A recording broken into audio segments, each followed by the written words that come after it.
Polis membuka siasatan berhubung insiden pergaduhan antara dua penunggang motosikal yang berlaku di persimpangan Jalan Tampoi dan Jalan Persiaran Tanjung selepas video kejadian itu tular di media sosial.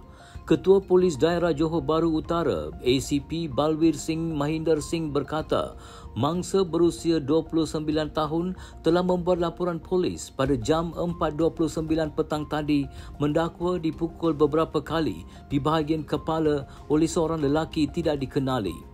Kejadian dilaporkan berlaku pada jam 4.40 petang semalam ketika kedua-dua mereka berhenti di persimpangan lampu isyarat.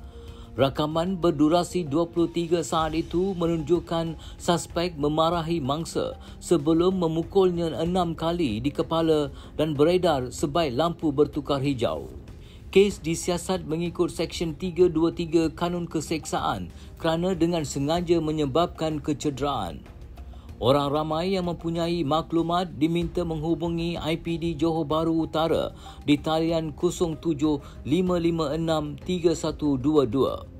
Polis turut menasihatkan orang awam agar tidak mengambil tindakan sendiri dan sentiasa patuhi undang-undang.